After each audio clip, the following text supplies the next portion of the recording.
प्रश्न 6।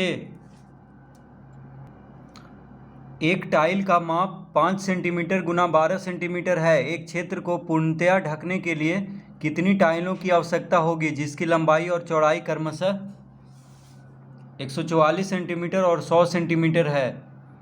बी में है 70 सेंटीमीटर और 36 सेंटीमीटर है। तो सबसे पहले हम लिखेंगे टाइल की लंबाई। टाइल की लंबाई कितना है? 12 सेंटीमीटर। टाइल की लंबाई है 12 सेंटीमीटर और चौड़ाई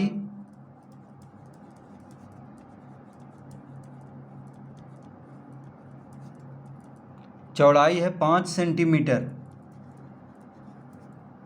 ठीक है, तो लंबाई और चौड़ाई टाइल का दिया हुआ है। तो क्षेत्रफल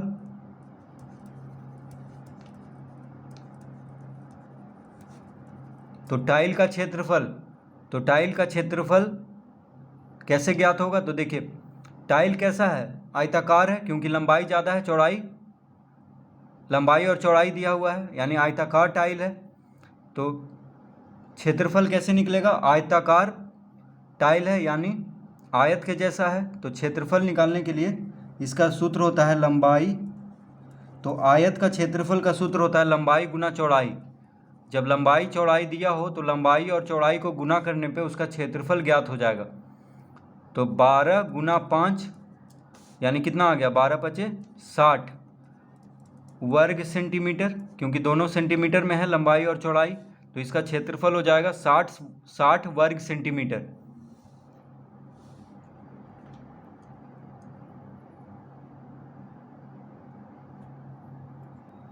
तो टाइल का क्षेत्रफल हम निकाल चुके हैं 60 वर्ग सेंटीमीटर। अब ए में क्या दिया हुआ है? ए में है एक क्षेत्र को पूर्णतया ढकने के लिए कितने टाइलों की आवश्यकता होगी जिसकी लंबाई। तो देखिए, तो दिया हुआ है एक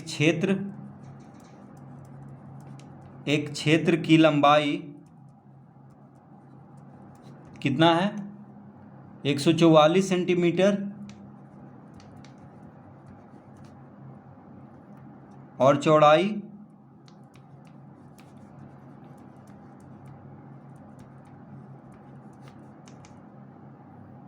100 सेंटीमीटर।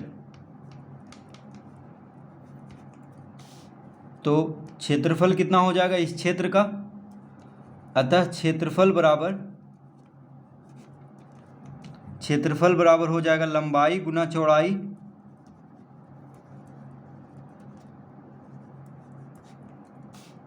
तो लंबाई कितना है? 144, चौड़ाई है 100, तो क्षेत्रफल आ जाएगा 14,400 वर्ग सेंटीमीटर, क्योंकि दोनों सेंटीमीटर में है। तो 14,400 वर्ग सेंटीमीटर हो गया उस क्षेत्र का क्षेत्रफल जिसका लंबाई है 144 सेंटीमीटर और चौड़ाई है 100 सेंटीमीटर। ठीक है, अब क्या निकालने के लिए कह रहा है? कितने टाइलों की आवश्यकता होगी? तो लिखेंगे अतः टाइलों की संख्या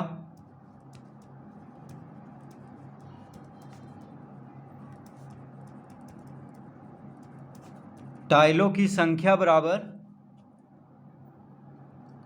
14,400 बटा 60।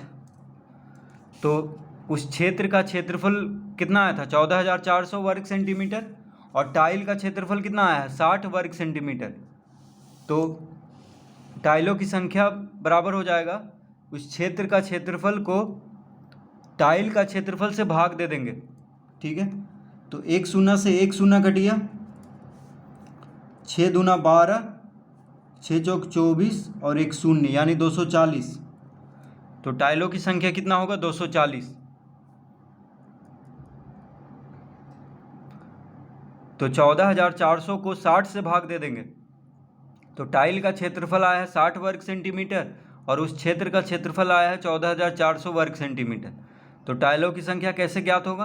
तो उस क्षेत्र का क्षेत्रफल को टाइल का क्षेत्रफल से भाग दे देंगे, यानी 14,400 को 60 से भाग देंगे तो आ जाएगा 240। तो पहले टाइल का क्षेत्रफल ज्ञात करेंगे, उसके बाद उस क्षेत्र का क्षेत्रफल ज्ञात करेंगे, फिर भाग दे देंगे।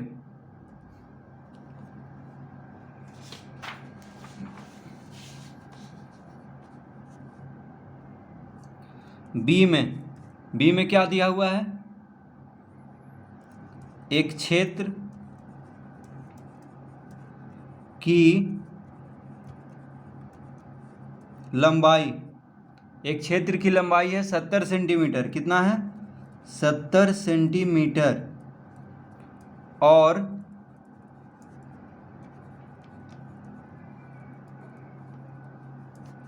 चौड़ाई है 36 सेंटीमीटर।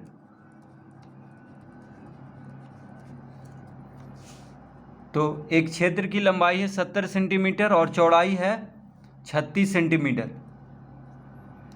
तो क्षेत्रफल कितना हो जाएगा?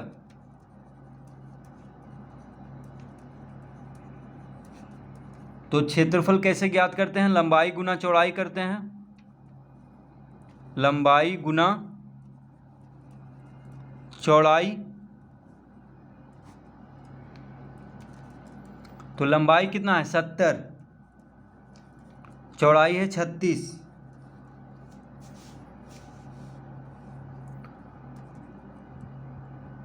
तो इसका आ जाएगा 7 छक 42, 7 तिया 21, 4 25, यानी 2520 वर्ग सेंटीमीटर। ठीक है, तो उस क्षेत्र का क्षेत्रफल कितना आ गया? 2520 वर्ग सेंटीमीटर। बी में जो दिया हुआ था लंबाई 70 सेंटीमीटर और चौड़ाई कितना? 36 सेंटीमीटर। तो उसका क्षेत्रफल हो गया 2520 वर्ग सेंटीमीटर। अब लिखेंगे अतः